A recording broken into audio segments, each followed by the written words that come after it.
Dark Domains is a medium-weight worker placement game for 2 to 5 players that lasts between 1.5 to 2.5 hours. The game board represents the city of Harrows, a recently thriving city. Players are leaders who have been tasked with building up the country outside the city with buildings and development to tame the land.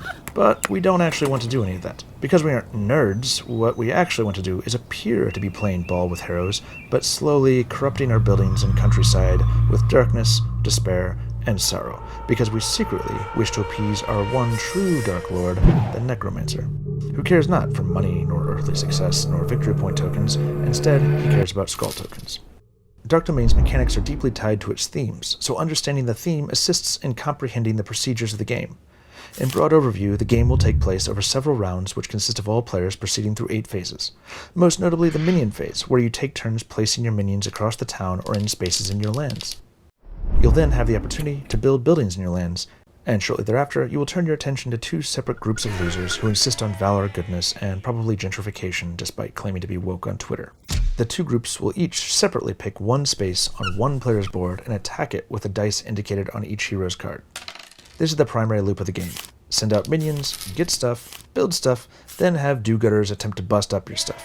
You rinse and repeat until eventually you come across the death card at the start of a round, at which point you finish up that round and count up your victory point, death tokens, which again is the only thing that matters to our Dark Lord. Losers weep and are banished to oblivion. Winners celebrate and delight as they are now bound to our Dark Lord. Each player will begin with their own player board, representing the aforementioned countrysides under their domain. $8. 3 spells drawn off whichever spell decks they choose, and 2 element tokens of their choosing. The person who has most recently gotten a spooky tattoo can take the first player token, an unholy effigy of our Dark Lord that you must try your best not to lick or sniff.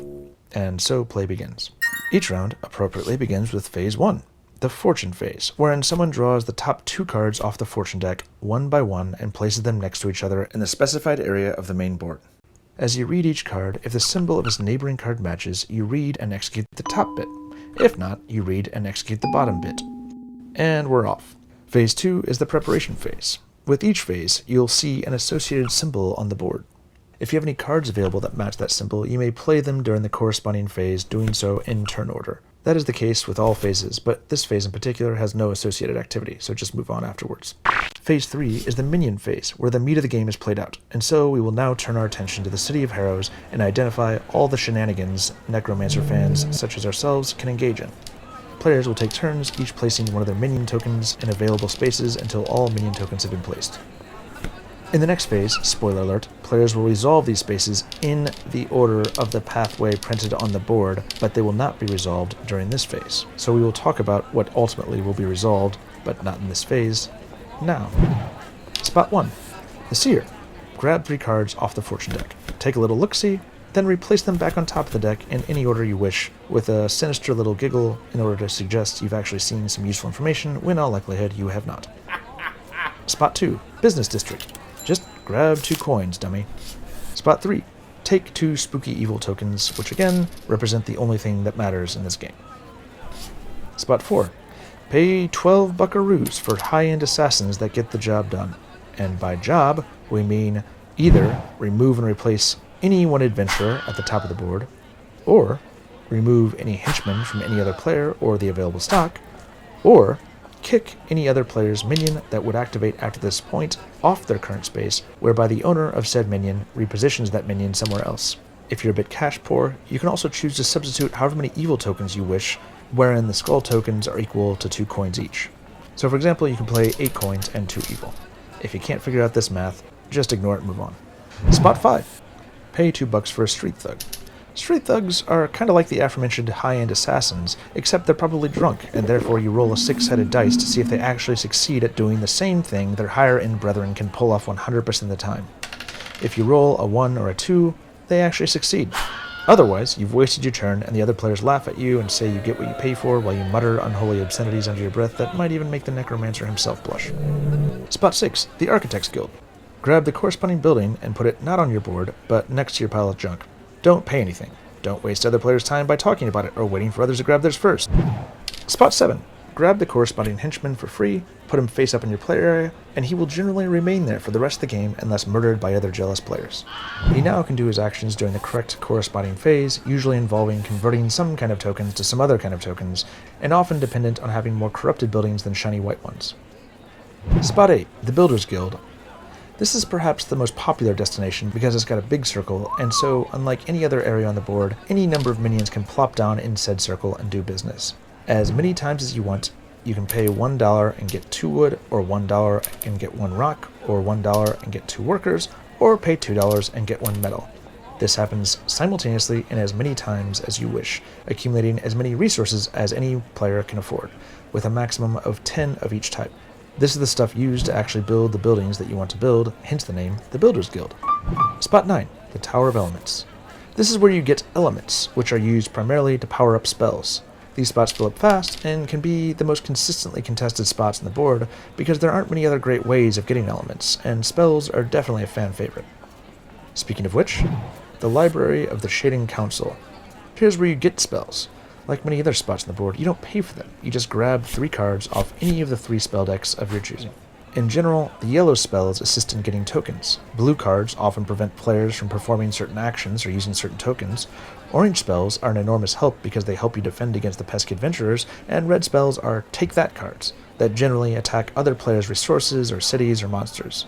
If you want to be the player that everyone resents, get a bunch of red cards. You likely won't win the game, but you'll spoil everyone's good time, and that's just the sort of corruption that the Necro would probably approve of. All these cards are held in hand, and like most everything else, can only be used during the indicated phase at the top right corner of the card. Unlike henchmen, however, they're a one-time use and are discarded once played. Spots 11 and 12 are the 2 different taverns, where the 2 different adventuring parties hang out and discuss whether HBO's The Wire was overrated or not. What you will be doing there is replacing any one adventurer other than the adventurer who is the farthest left in the tavern. The farthest left adventurer is called the leader, and we'll discuss what that means shortly. When you replace any other single adventurer, you boot them from the lineup, slide all cards in that tavern as far left as they go, and refill that final spot from the draw pile. Why would you do this? Well, maybe it's because their die is too impressive, or maybe you don't really like the attributes they sniff out. Or maybe it's because you think The Wire is a show that simply doesn't hold up in this day and age where all channels produce high-budget shows.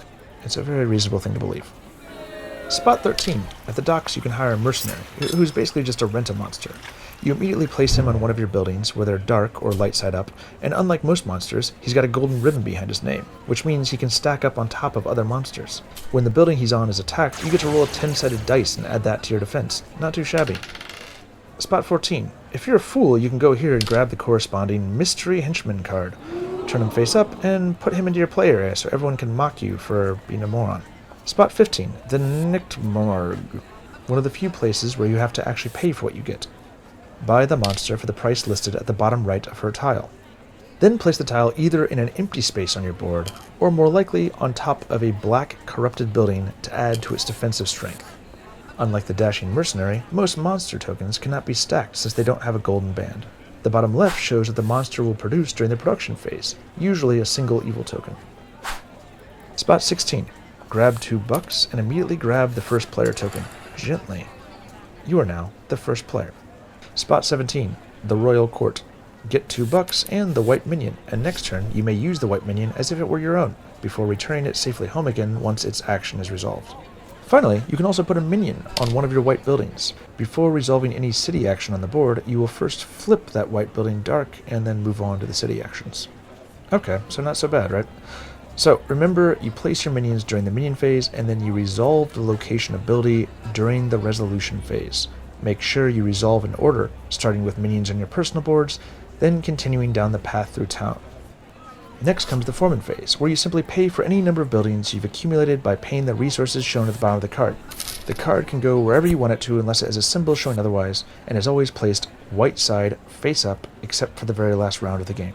The far left of the building card shows what it will produce for you during the upcoming production phase, if it survives the hero's attacks, and the right side shows you what it will produce if you decide to corrupt it and turn it to its dark side.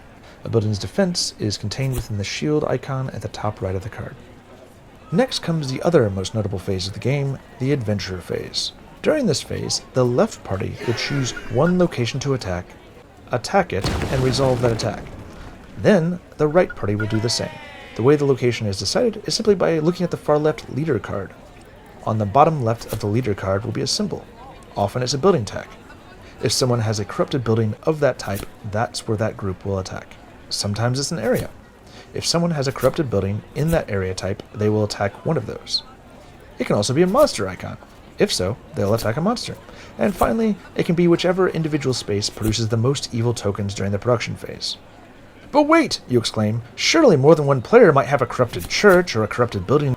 Well, in the case that multiple spaces qualify, you simply look at the top number of said buildings, and whichever building has the highest number is the one that gets attacked. If they're only attacking monsters, they attack the monster with the highest number. Simple. If no one has a qualifying corrupted space that corresponds to the bottom left icon, then you run the procedure through again with the leader's bottom right icon. If again, no one space qualifies, you return to the bottom left icon and see if anyone has a non-corrupted white building that might qualify. If this is the case, that adventuring party would visit that location and give you a coin, because they like the cut of your jib. If no one qualifies for that, they look for non-corrupted space that match the bottom right. If they find that, they pay that owner a buck. If they can find none of the things, well, then they just hang out in the pub and do nothing.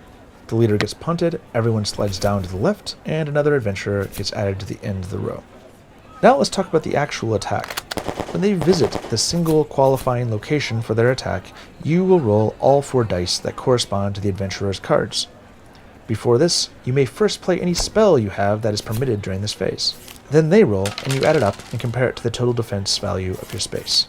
Then you may choose to roll any of your own dice if any tiles are there that permit that action, and you add that number to your defensive value.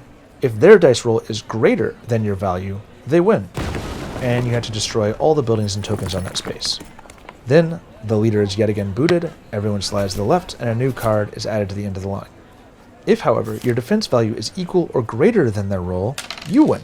You get 3 evil tokens, and again, the leader is booted. And also, as an added bonus, any other hero in that group that has a symbol that matches the symbol that qualified your location is also booted and replaced from the team, ensuring that hopefully that space can rest easy for a little bit. Then, you run through this whole process a second time with the adventurers on the right side. Easy, right? Once again, you are only looking at the lead adventurer. You're checking to see for any dark spaces that qualify the left side. If not, are there any dark spaces that qualify for the right side? If not, are there any white buildings that qualify for the left side and can get a coin? If not, is there any on the right side? If not, boot the leader, slide everyone down, and add another card to the end. Otherwise, they always attack the first space that qualifies, only that one space, and if there are multiple qualifying spaces, go for the one with the highest number. No matter what happens, the leader is removed. If they attack and fail, you also remove any heroes in that party who match the symbol that drove the attack. Following the adventurer phase is the production phase. If your buildings and or monsters have survived the adventurer's virtue signaling, you may produce. You may also play, in player turn order, any cards that are permitted to be played during this phase. Finally, the end of phase turn. First, play any cards that can be played during this phase, of course in player order. Then, reset the board for the next round. Remove the 2 fortune cards, toss the remaining face-up henchmen with the previously face-down henchmen, draw 2 new face-down henchmen to replace those, fill any empty building slots, or if none were purchased, replace the whole lot. Make sure all the adventurer spots are filled up, fill up all the monster slots, and ensure that if any player has more than 10 of any given resources or element tokens, that they discard down to 10. Play continues through the rounds until the death card is drawn, then you finish up that round and the game ends. The player with the most evil tokens earns our evil overlord's abiding love. If there is somehow a tie, the player that would produce the most evil between buildings and monsters on their board wins the game.